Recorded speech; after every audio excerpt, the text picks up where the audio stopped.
তুমি কি জানো? আব্দুল্লাহ ইবনে আব্বাস রাদিয়াল্লাহু আনহু বললেন যে সাগরের বিশাল এক জন্তু বা প্রাণীর নামকরণ করা হয়েছে এই কুরাইশ। যেমন সবথেকে বড়, যে সকলকে খায়, সকলকে শিকার করে, কিন্তু তাকে কেউ খেতে পারে না, সে সব সময় বিজয় লাভ করে। এই জন্য তার নাম হচ্ছে কি? কিশোর। কুশোর থেকে কুরাইশ আসছে। তো এই কুশোরটা তাসগীর করলে কুরাইশ হয়। এই বিখ্যাত জীবনী গ্রন্থকার সিরাত গ্রন্থে রহমতুল্লাহ আলামিনের লেখক সম্মানিত সুলাইমান বিন মনসুরপুরি, তিনি একটি হাদিস উপহার দিয়েছেন যে ইয়েমেনের একজন বাদশাহ হাসান, তিনি রাসূল সাল্লামের জন্ম প্রায় 1100 বছর আগে, অর্থাৎ নবম বা দশম ঊর্ধ্বতন পুরুষের আগে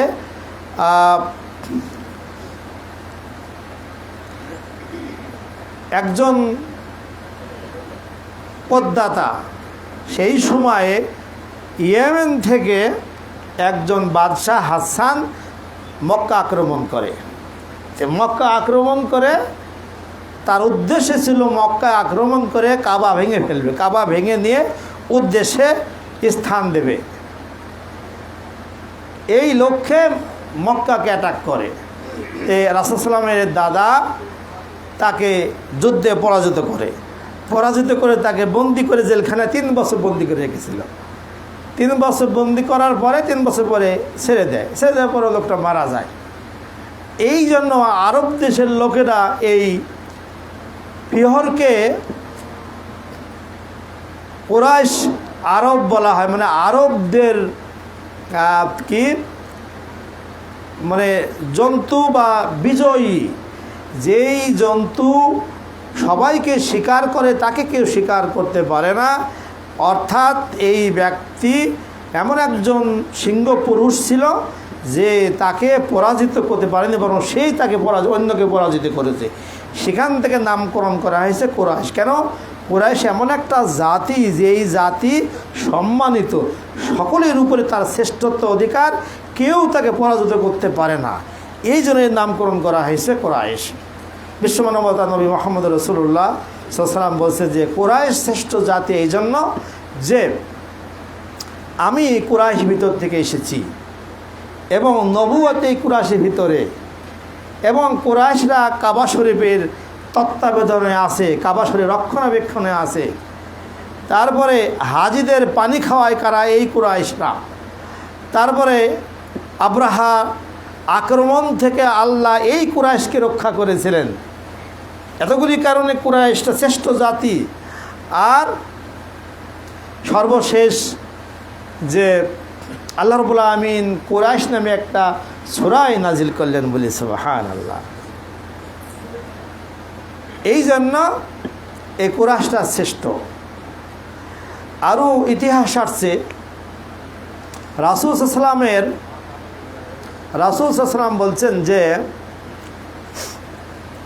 আল্লাহ রাব্বুল আলামিন ইসমাইলের বংশধর থেকে, ইসমাইলের সিলসিলার থেকে, বংশধর থেকে কিনানাকে আল্লাহ নির্বাচন করে নিলেন।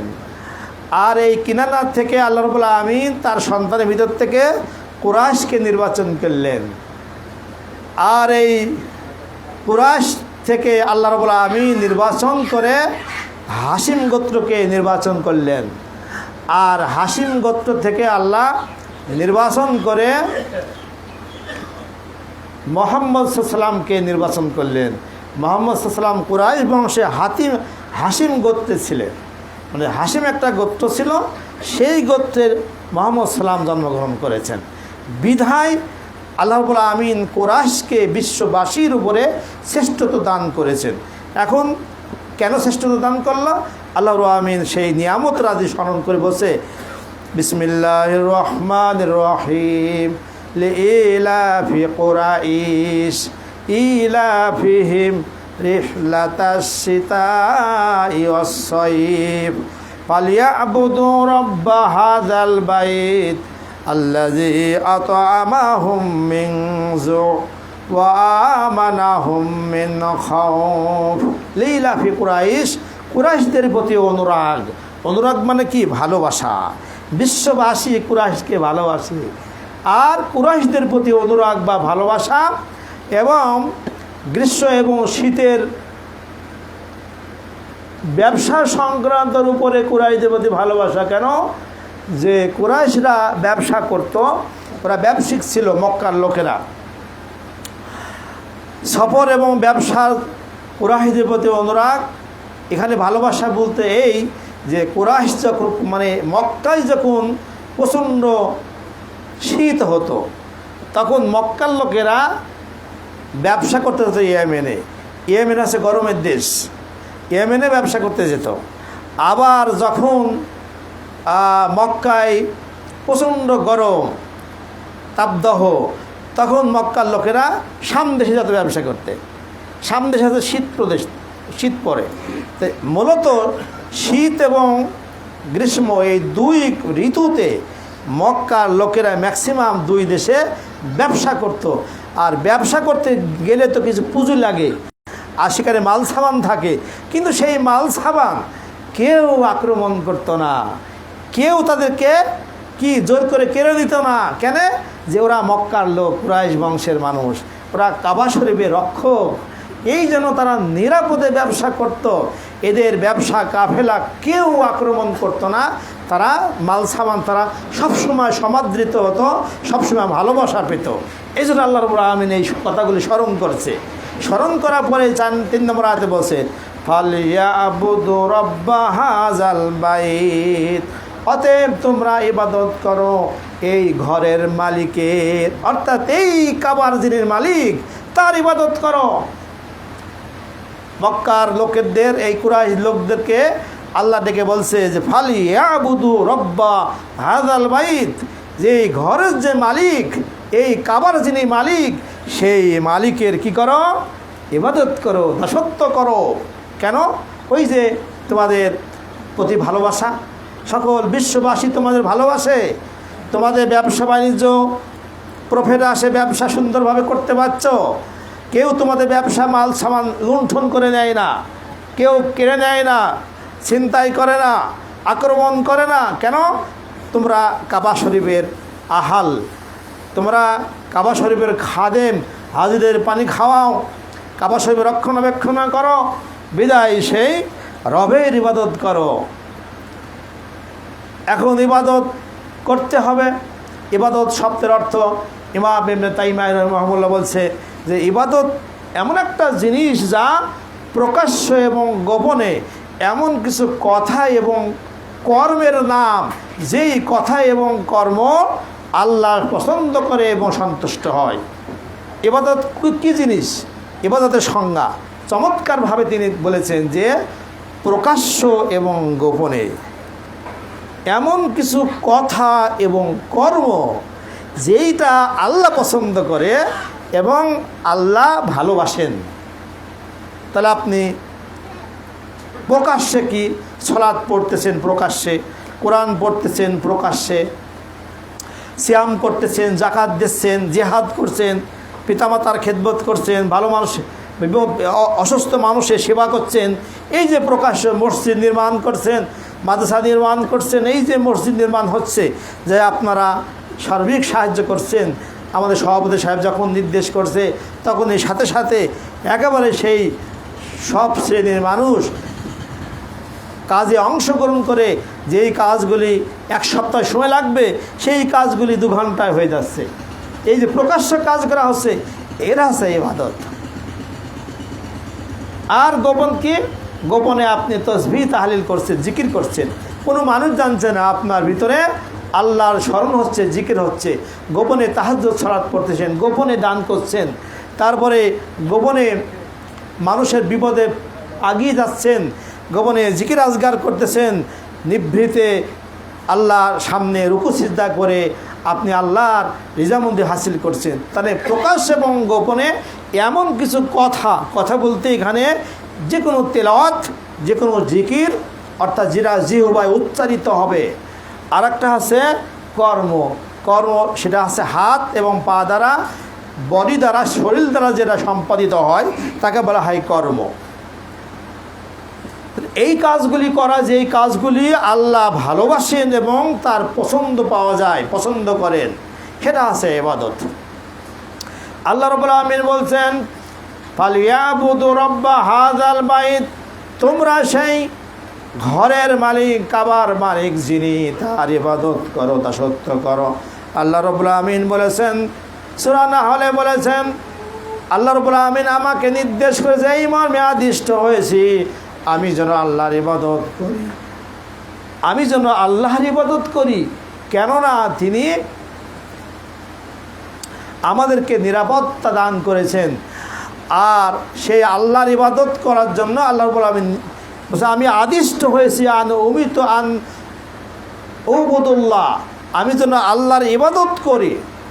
তাহলে আল্লাহর ইবাদত করতে হবে। এখন ইবাদত জন্য কিছু শর্ত আছে, সব জিনিস কিন্তু ইবাদত নয়।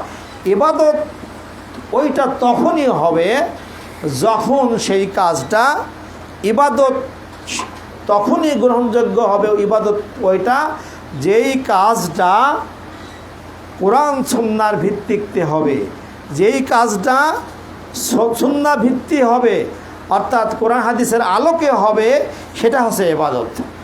আর 2 নম্বর, যেই কাজটা যিনি করবেন সেটা যেন আল্লাহ সন্তুষ্টির জন্য হয়, কোনো লৌকিকতা না হয়, সেটা হচ্ছে ইবাদত। ইবাদতের কোনো কম বেশি কোরআন সুন্নাহর বাইরে যদি কেউ করে, সেটা ইবাদত হিসেবে গণ্য হবে না। আল্লাহ রাব্বুল আলামিন বলেছেন, ইয়া আইয়ুহাল্লাযিনা আমানু আতিউল্লাহা ওয়া আতিউর রাসূল ওয়া লা তুবতিলু আমালাকুম, ইবাদত করো, আনুগত্য করো আল্লাহ এবং তার রাসূলের, এমন কোনো কাজ করো না যে কাজ করলে তোমাদের সমস্ত আমলগুলি পঙ্গু হয়ে যাবে, বাতিল হয়ে যাবে, সব ভ্যানিশ হয়ে যাবে, এমন কোনো কাজ করো না। তার মানে সেই কাজটা যেন অবশ্যই সুন্নাহর ভিত্তিতে হয়। সুন্নাহর বাইরে যদি কেউ কাজ হয়, সেই কাজটা আল্লাহ গ্রহণ করবে না। কিয়ামতের মাঠে রাসূল সাল্লাল্লাহু আলাইহি ওয়াসাল্লাম বলছে যে, আমি সবার আগে হাউজে কাউসার কাছে পৌঁছে যাব। আমার কাছে, হাউজের কাছে অনেক লোক দলে দলে আসবে, আমি তাদেরকে হাউজে কাউসার পানি পান করাবো। তারা পানি পান করবে আর দূরে চলে যাবে। যারা একবার পানি পান করবে আর পিপাসিত হবে না। একদল ব্যক্তি আসবে, আমি তাদেরকে চিনব, তারাও আমাকে চিনবে। সুম্মা ইউহালু বাইনি ওয়া বাইনাহুম, আমার এবং তাদের ভিতরে পর্দা পড়ে যাবে, আড়াল করা হবে। তখন আমি বলবো, এরা তো আমার উম্মত, এদেরকে কেন নিষেধ করা হচ্ছে, কেন আড়াল করা হলো? তখন আল্লাহর পক্ষ থেকে বলা হবে, হে নবী, তুমি জানো না, তুমি যখন ছিলে না তখন তারা এই দিনের ভিতরে অসংখ্য মতভেদ, অসংখ্য তরিকা আবিষ্কার করেছে, অসংখ্য বেদাত চালু করেছে, তুমি তখন ছিলে না। তখন রাসূল সাল্লাম বলবেন, সুকান লিমান গয়রাবাদি। তখন রাসূল সাল্লাম তিরস্কার করে তাকে তাড়িয়ে দেবে, দূর হয়ে যাও, দূর হয়ে যাও। তাহলে ইবাদত করার পরও পরকালে বাঁচতে পারবে না যদি সেটা রাসূলের সুন্নাহ ভিত্তিতে না হয়। এই জন্য আল্লাহ রাব্বুল আমিন সূরা কাহফে 103 এবং 4 নম্বর বলেছেন, কুল হাল নুনাব্বিকুম বিল আকসারিনা আমালা আল্লাযিনা যাল্লা সাইয়ুহুম ফিল হায়াতিদ দুনিয়া ওয়া হুম ইয়াহসাবুনা আন্নাহুম ইহসিনুনা সুনা। হে নবী, তুমি বলে দাও, আমি কি তোমাদের বলবো না যে যারা অনেক আমল করছে, মনে মনে ভাবছে যে অনেক পুণ্যের কাজ করলাম, নেকির কাজ করলাম, ভালো কাজ করলাম। একজন ব্যবসায়িক যখন ব্যবসা করে, যখন অনেক প্রফিট আসে, তখন মনে ভিতরে আনন্দ আসে না যে আমি আজকে বহুত লাভ করলাম, আমার ব্যবসা অনেক প্রফিট আসলো, কিন্তু ওই সমস্ত লাভগুলি যদি মাঝখানে সব শেষ হয়ে যায়, তাহলে মন খারাপ হবে না? এই জন্য আল্লাহ রাব্বুল আমিন বলছে যে যারা মনে করছে যে অনেক পুণ্যের কাজ করলাম, অথচ আল্লাহ বলছে যে এই কাজগুলি সব আমি ভ্যানিশ করে দিলাম, পূর্ণ করে দিলাম, বাতিল করে দিলাম, কেননা সেখানে সুন্নাহ ভিত্তিক হয় নাই। তারা নিজস্ব চিন্তা চেতনায় করেছে বিদায় সেই কাজগুলি ইবাদত হিসাবে গণ্য হবে না। এখন ইবাদত কুরাইশদের করতে বসে ওই ঘরে। এই জন্য মানে আব্রাহা যখন কাবা শরীফে আক্রমণ করলো, আল্লাহ নিরাপদে তারা বেঁচে গেল। পাখির ছোটো ছোটো নুরির আঘাতে তারা যখন পর্যস্ত হয়ে তারা মানে একেবারে চিবানো ভুসির মতন হয়ে গেল, তীর্ণ সদৃশ হয়ে গেল, তখন তারা কি করলো? সকলেই এই কাবা শরীফের ইবাদত করা শুরু করলো। 10 বছর তারা শিরিক করলো না। 10 বছর শিরিক না করে খালেস তাওহীদ ভিত্তিক তারা এই কাবা শরীফে ইবাদত করলো। কেন? বিশাল একটা নিয়ামত, গজব থেকে আল্লাহ ওদেরকে বাঁচিয়ে দিল। এই 10 বছর পরে আবার কি হলো? আবার এই সে আগের অবস্থায় চলে গেল। আগের অবস্থা যেমন মূর্তির পূজা শুরু করে দিল। তবে সরাসরি কিন্তু ওরা মূর্তিকে তারা কিন্তু মানে আল্লাহ বলে মানে দেবতা হিসাবে, ভগবান হিসাবে বা রব হিসাবে বা তারা গ্রহণ করেনি। এটা বুঝতে হবে যে